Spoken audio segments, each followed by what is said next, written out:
Twongeye kubasuhuza ndetse no kubaha ikaze mwese mukurikiranye channel y'Umutsindo TV, yaba bari hanze y'igihugu ndetse n'abari mu gihugu. Tunabashimira uburyo mukomeje kutugaragariza ko mudukunda. Uyu rero akaba ari umwanya w'amakuru agezweho kuri uyu wa gatanu tariki ya 13 z'ukwezi kwa 9 2024. Amakuru rero yacu reka tere kuri inkuru ivuga ko Oda Paccy yongeye kugaruka ku nkuru ye na producer Rick ubwo bari kumwe kuri mikoro za radio, agahakana ko yamuteye inda kandi yari ayifite y'amezi 2. Oda Paccy rero akaba avuga ko kimwe mu bintu adateze kwibagirwa ari umunsi yatumiwe kuri radio y'Isango Star, ariko akaza azi ko araba ari wenyine, nyamara mu buryo butunguranye akabona producer Rick wari waramuteye inda ahise yinjira.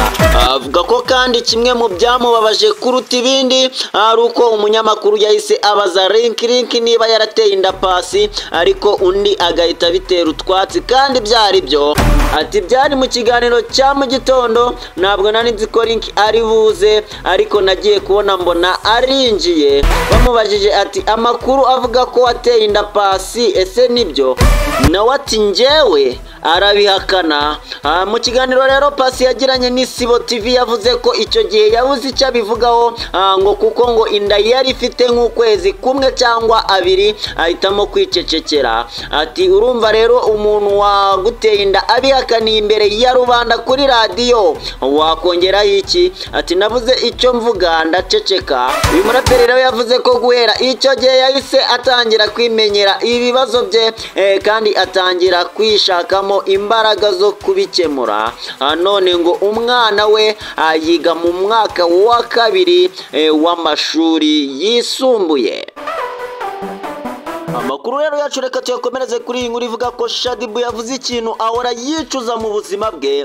Mbabazi rero Shaddy wamenyekanye ku mbuga nkoranyambaga nka Shaddy Boo yahishuye ikintu yakoze mu buzima bwe ahora yicuza umunsi ku wundi, ku buryo bibaye ngombwa ngo asubize ibihe inyuma icyo kintu yagihindura. Uyu mubyeyi rero w'abana 2 yamamaye cyane ku mbuga nkoranyambaga, by'umwihariko nka Instagram, bitewe n'amafoto ashyiraho agaragaza ikibero cye gikurura benshi cyane. Yahishuye rero ko asigaye abangamirwa cyane n'imbuga nkoranyambaga. Mu butumwa bwe rero yanyujije kuri X yavuze ko kuba yaraje ku mbuga nkoranyambaga aricyo kintu ahora yicuza mu buzima bwe. Uyu mugore rero ukunzwe kuvugwaho n'ibintu bitandukanye ku mbuga nkoranyambaga birimo amagambo amuharabika, yavuze ko kuza ku mbuga nkoranyambaga niryo kosa yakoze, kuko byatumye abantu bose bumva ko bamufiteho uburenganzira. Ati niba hari ikintu nicuza ni ukuba naraje ku mbuga nkoranyambaga, ati kuko byatumye mwumva mwese mumfiteho uburenganzira. Uyu mugore rero w'imyaka 32 y'amavuko, mu kiganiro aherutse kugirana n'abamukurikira kuri Instagram, ubwo yabahaga umwanya ngo bamubaze ibibazo abasubize, yahishuye ko bibaye ngombwa ko ibihe bisubira inyuma, yavuze ko atashobora kongera gusubira ku mbuga nkoranyambaga. Nubwo rero yicuza kuba yaraje ku mbuga nkoranyambaga, gusa avuga ko we atajya yita ku bimuvugwaho byose ngo abe yabitaho umwanya abitekereza, kuko n'ubundi abizi ko ibimuvugwaho byose ari ibinyoma. Amakuru rero yacu reka tuyakomereze kuri iyi nkuru ivuga ko Mario yateguje ubukwe bwe na Paula Kanjala. Umuhanzi rero wo muri Tanzania Mario yahishuye ko we n'umukunzi we Paula Kanjala bari hafi kurushinga, ndetse n'uyu mugore akaba yemera kuzashyingirirwa mu idini ry'umugabo we. Umuhanzi rero mu gihugu cya Tanzania Mario yashyize umucyo ku byo kurushinga n'umukunzi we Paula, asobanura neza ko biri vuba, ndetse Paula yemeye guhindura idini rye. Mario yabivuze ubwo yari ari mu kiganiro na Wasafi nyuma yo kubazwa ibibazo bijyanye n'urushako rwabo, aho yabajijwe hagati yabo uzahindura idini rye agasanga mugenzi we. Mario rero yagize ati turateganya kurushinga vuba ndetse nidushyingirwa Paula niwe uzahindura idini rye akaba umuyisilamu. Usibye ibyo kandi yanavuze ku bijyanye n'uyu mukunzi we baherutse kubyara umwana utagikunze kugaragara ku mbuga nkoranyambaga avuga ko Peura yahisemo gukurikiza amahame. Yagize ati buri gihe iyo bigeze ku bantu bari mu rukundo rukomeye bivuze ko umwe muri bo yakira imibereho y'undi. Muri urwo rwego rero nawe akaba yararetse ubuzima bwe bwa kera akaza mu bwanjye. Bivuze ko rero ariyo mpamvu atuje.